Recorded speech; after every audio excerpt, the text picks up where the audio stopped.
Hello everyone and welcome back to another episode of NikoDyz Plays does war review for MSF. So I tried to do this on stream and I didn't like how the footage turned out, so I gotta film it again. So yeah, I used to have a guy, he used to do this for me. I like giving honest reactions, right? But it was a long time ago, so maybe I forget things. So without further ado, let's begin. We start off with our hero. I forgot to censor these people. I'll do that post-editing. We start off with our hero. I'm showing this attack because I normally chastise people for doing exactly this. The strength of this team is based around this ghost. And she's like double the size of all my guys. So yeah, this was doomed to fail. I'm pretty sure she used her ult and it killed like 3 out of 5 of them. So yeah, I knew better. I got greedy. So yeah, as you can see, in the same school of thought, Mac has a lopsided Doc Ock, which isn't to disrespect him, a lot of us do. But there's no way in hell any of them were going to do enough damage to take him out. I mean, they didn't even kill his friends. So yeah, this was a failed attack. ISOs, there's different schools of thought with this kind of stuff, right? But like, I will say that your Domino, I know it seems like she should be a raider. Honestly, she's probably going to get 2 turns and she's dead. I put Fortifier hoping that she doesn't get killed in 1 turn. I'm not sure why this was the cleanup team. Like this is one of those teams, like the longer you look at it, like the more painful it is, right? Like first off, this team would have won in the beginning, right? Despite his best efforts to sabotage himself. Normally people drop Johnny for Ultron. I guess because he built him up so much, he got good red stars, he thought to keep him in. But why would you drop Mr. Fantastic? Like, he gives all those extra attacks. And why does he have Skirmisher? No, like you either put her as Skirmisher because she gets all those free hits with their barriers, right? And then make everyone Striker. Or you make Mr. Fantastic Skirmisher because he gets all those free attacks and then she's healer, right? But like, yeah... Don't do this, please. So, I mean, on one hand, I was impressed that they had such a big X-Force. I was like, okay, well, I'm not sure what they thought they would need to fight with this. So you see, you got the Fortifier and Domino. That part he got right. I'm not sure about the skirmisher thing. I guess they really want her to get all those extra attacks. But, I mean, come on, you're going against Doom. You can't be expecting to use X-Force and win against Doom. I know somebody's going to be like, well, I use it all the time. I don't know what you're talking about. And good for you. But like, unless you know exactly what you're doing, and this wasn't an off war for them. They were trying to win. You know, you shouldn't be experimenting on wars. Maybe this will win. And so after that failed, this guy used like the more like pathetic version of the same team and then did like the shocked Pikachu face when he lost. Like, who was going to kill Doom out of these assholes? Like, let alone Emma. I like to start at the bottom first. So, you know, this guy tried to punch down. You look at my Heroes for Hire team is pathetic, right? Yeah, it's like not even 300k. I just put it there basically to hope to get free wins like this, you know, or make people overcommit. So he tried, and he failed. I'm not too sure why he failed. I feel like this should have won. I like the next attack where he's like, yeah, take a BO. Yeah, he didn't waste any time, so, you know, hey, you got the win. But this like all skirmisher Black Order. Oh, man. Another thing I wanted to point out, when I was doing the war review and going through all the teams, and I'm like, why doesn't this asshole have anything on this, like, Misty Knight? Like, who is... Oh, no. So, yeah. Yeah. Since the filming of this video, I have brought her to ISO level 1, so no need to worry. Alright, so Axemen are a very good counter against Doc Ock, but it keys around you getting stuns on him and then everybody being able to wipe him out. So with a team like this, I've done attacks like this in 1 when my team was smaller, but it basically revolves around Jubilee landing that stun with the speed rewind and then everybody just like stomping on him. And if you can't pull that off, then yeah, you're gonna lose. I mean, like, they're like a third of the size of him, so this was a little risky on their part, and it didn't pay off. And then this team, like, and I'm like, they should have won. Look at that Phoenix. I mean, yeah, okay, my Gamora's a 6R, right? And, you know, my Captain Marvel's Captain Marvel.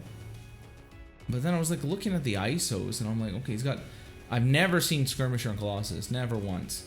He's got 3, giving her Striker, but as soon as she dies, she doesn't get the benefit of the ISO. Percentage of stats she'll get, but she's not gonna get the Striker.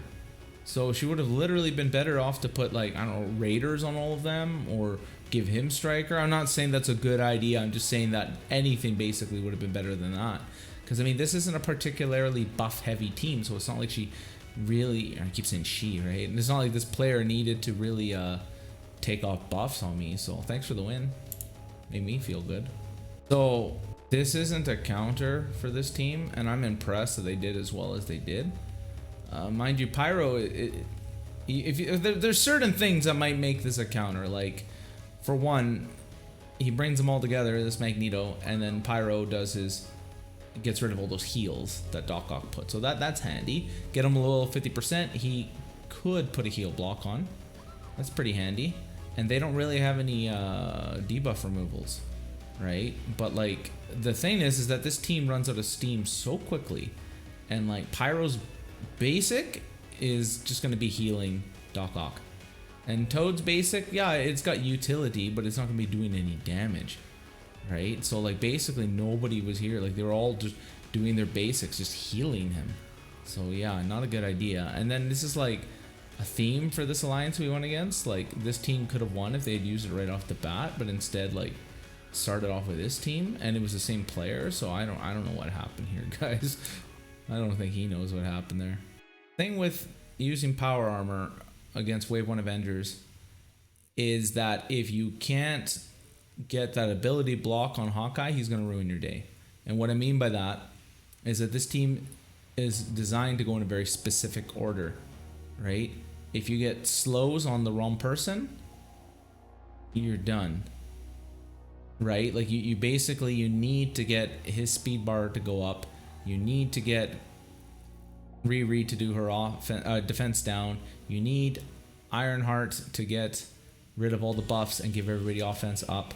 And if you have a situation where Falcon's ready to use his ult but doesn't have offense up, or they don't have defense down, or both, that's like bad for business, right? So this was already a risky thing to do. Okay, I guess you put fortifiers hoping to keep these ladies alive, right? But, like, nobody benefits from all these vulnerables are going to put on. That's a big problem.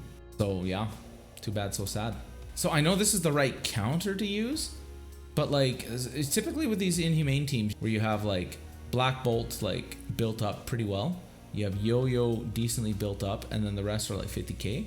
But, like, look at this, it's like 91, 101. So he, like, put work into this team, right? And there's nothing wrong with that, because this was a good team for a long time. It's still a good team, it still has its uses, but, like, to put this many resources into it just to throw away on, like, and this isn't to disrespect Weapon X, right? Like, this team was power crept pretty quick. It was, like, unstoppable, and then they made the counter for it, and then everyone just stopped building it, right? So, you know, a lot of players have like 200, 250k Hydra team, and they don't even put them on defense, right? But this is a win for Weapon X, right? Because they just punched down 300k, and they didn't have that team to use for later.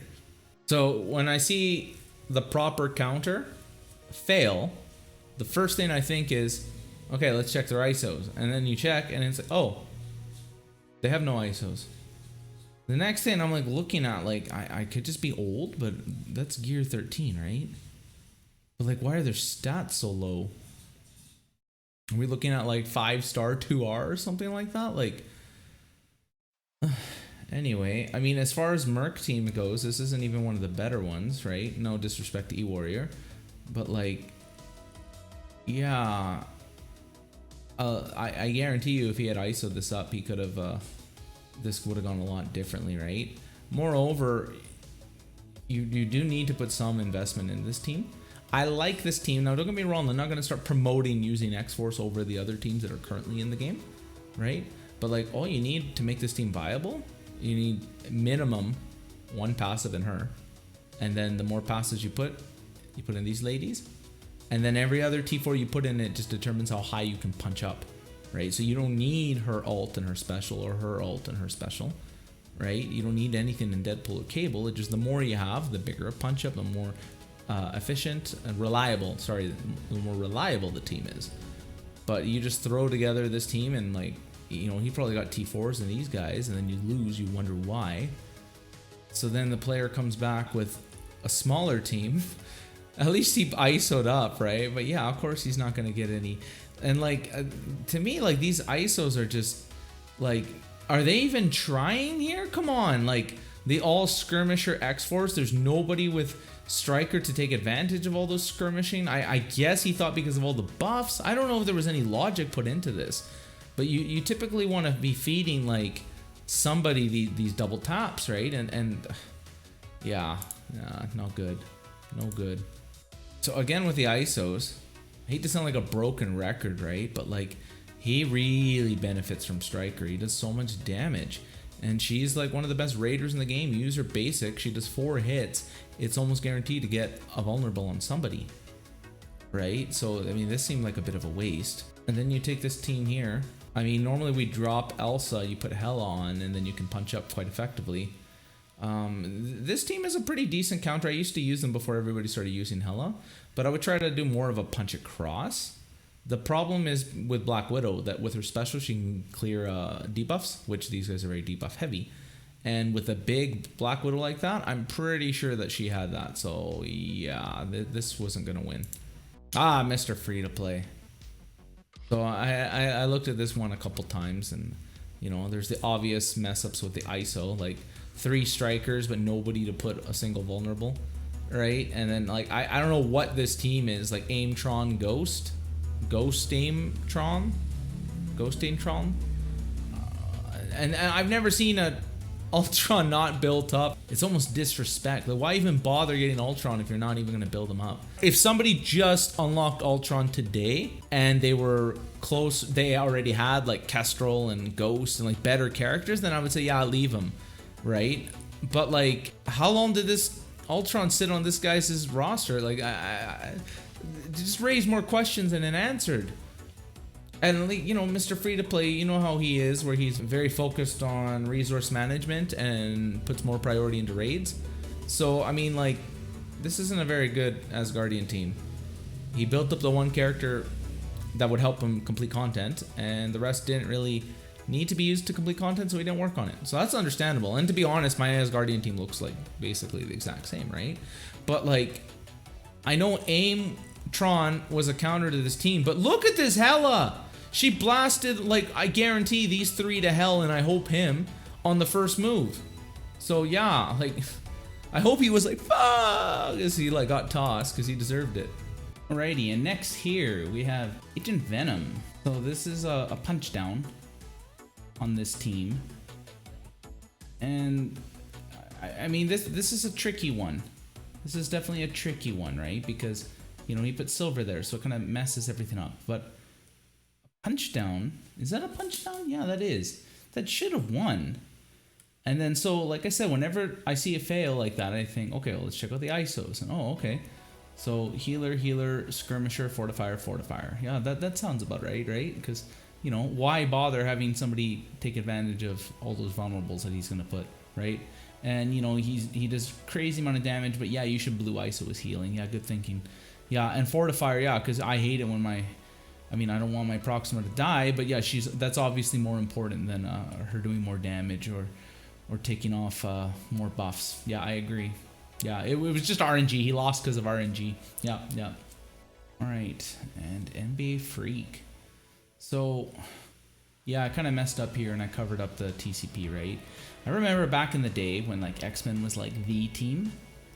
I used to get so angry at my alliance mates when they would like punch even up. I thought was overkill against Nick Fury Coulson. I thought it was overkill, right? And when I saw punch across or down, I'd flip. I'd be like, what the hell? We need that, because back in the day, this was like the only counter against Asgardians, right? Well, the best one, the most efficient one. You come across at 600k Asgardians, you know, like, this is the team that we want to use, right? And so when I look at this team and I'm like, how the hell did you lose here? I mean, this is like a punch across, maybe a slight punch down, right? Again, first thing I do, I look at the ISOs and I'm like, oh, okay. Yeah, so, you know, again, she's a striker, which mine is too, but there's no one here to take advantage of all those vulnerables she's putting there. I still don't think, I mean, like, he would have blasted her to hell right off the bat, and then she probably couldn't get the stealth on everybody. They out-sustained him. Normally, you wouldn't see her there, but I think that was part of the win. It worked. It worked. Good for you, NBA Freak. This is a good win. NBA Freak again. Well, oh, no, he's attacking. So NBA Freak, what happened here, I mean, you look at the size, it's not that much of a difference. So this isn't like the greatest attack ever, but this is still a solid win. It's good use of resources because it's only Zemo that he built up, which he uses in other game modes. So, you know, it's not like he built it up just for war, right? And then when you're fighting Hydra, this is like the part that confuses me, right? Because he's got Red Face and he's got minions, but then he brought, well, Zemo confuses things. That makes things more complicated. But then why did he bring Winter Soldier? Like, I dare say that any other minion would have been better, because now this guy's easy to kill. And again, ISOs are all messed up. Like, so I don't know what you expected here. Yeah, this one really confused me when I saw it. I was pretty confused. I had to like look at it like 5 times, and I was the one who took the screenshot. So I know sometimes it's like, wait, who's attacking who? Right? The combat canceled on this end. So this player decided to use this mercenary team to slightly punch down one of the best core defense teams in the game. I get for Heroes for Hire, this isn't a very big one, right? Especially with her being so small. She's, you know, she's G14, G15. That's when you run into problems where she like kills you right before you even get a turn. But like, there's nothing in these guys' kit that would make me think that they could possibly win against this. Like when you basically either need to find a way to kill her and not have her come back, like either via Black Bolt or Kestrel or taking off charges with Silver Surfer, right? Like stuff like that. Or you want to like out sustain them, right? Like Shadowlands is actually really good with Night Nurse on that, or X Factor, right? But like, or you want to do a big punch down, right? Because you have to kill each one of them 3 times basically, right? So this team has no sustain. This is a war defense team, not a war offense team. And so after he fails, he tries again with like, I call this the peasant version of Skilletary, which isn't even that good of a team. But then, you know, Black Widow, there was some tweaks that were made that made this team a little bit better, but there was still no chance in hell it was going to win. Please don't do things like that. As for ISOs, I think that they're wonky too. I mean, he's got 3 here, not on these 2, right? Like what do you say to that, right? And then here even, this is just a little wonky to me as well. This isn't the worst, but just, I mean, I would put Skirmisher on him and on him, right? But like, yeah, I don't know, guys. I don't know. This one, I don't know what happened. These were in quick successions after the others. So like, my mercenaries on defense. Like, oh, sorry, my mercenaries on offense didn't work, so I'll use the peasant version of skill. Oh, that didn't work either. Mr. Free to Play. So this was actually kind of funny. So I looked at this and I was like, oh, this is a punch up. And like, I don't know, I don't think Doc Ock is the best person to put here, right? But you know, it's a punch up. And this is a G15. I mean, this is low stars, obviously, low-ish, but this is G15. All these characters are G14, and he did a punch up. So I'm like, okay, Mr. Free to Play, I need to know, like, how did you do this, right? And he goes on this big thing about how like resource management, he's got all these graphs and charts and showing me like numbers explaining everything, right? And I'm just like watching, like, holy crap, this guy really knows what he's talking about. He just kept going on like mathematical formulas, like he's like showing me like on his camera. I swear to God, on his camera you can see like he's got like glass and he's like drawing on the glass like that like guy from that math movie, right? And so I'm like, okay, you got to put this in English, and he's like, yeah, it was RNG. I was like, so yeah, I mean, yeah, he does have this 7R Kestrel, which most of us don't have, right? Which I assume played a big part in it. Hopefully it one-shot her. But still, a punch-up. Normally, the content creators are showing like 150k, 200k punch downs and calling it a win. So when somebody can do a punch up, even with, you know, most of us don't have access to this normal Kestrel, right? It's still a good attack. So good job, Mr. Free to Play. Durr. So first off, Durr is one of our war captains, right? And so I want to make very clear, I have to defend his honor here. This is basically when it was just like wipe him out, like take from them everything and give them nothing, like kind of moment, right? The only reason I show this to me, I thought like maybe Durr doesn't like Holy Knight, and he saw aim and he was like, no, BO, like just to toss him. I thought it was funny. At least it was a punch up though. And you know, he put his ISOs like, and the finale. The finale. So as you can see, Frank has his Asgardian mercs on defense. And this guy comes forward with Asgardian Zemo. Yeah, this is another one of those like, wait, what? Like, who's attacking who? Because I'm like, well, I mean, he got the win, but it's like, no, he punched up with Asgardian Zemo. Like, where's the synergy here? I don't. Okay, obviously I get the synergy between the Asgardians, but like, why did you think that this was an offense team? At least the ISO's correct. But goodness. And so then the second attack, well, he won. I mean, you think about it, he killed 3 of them. That's something. Then he finishes them off, and I was like, oh, okay, well, that was overkill with his axe. It's not his axeman. Like supernatural, super axeman, Naxman, Nature axeman. I don't know. I mean, not everything has to have a clever name like that, right? But like, what the hell is this? I guess he didn't think a supernatural was good enough, and he thought using the axeman was overkill, so he combined them. You know, like, your powers combined, I am garbage. Like, this is painful. I mean, yeah, I sending just these guys supernatural to clean up is very risky. You know, if you get that bad RNG and she starts off with her ult and then they're all dead, you feel like a jerk, right? But if she doesn't and you get that mortal heal block and you start killing Greg over and over, which gives everybody all this energy and healing, you're fine. This one's a little scary, but I don't know. I have no idea.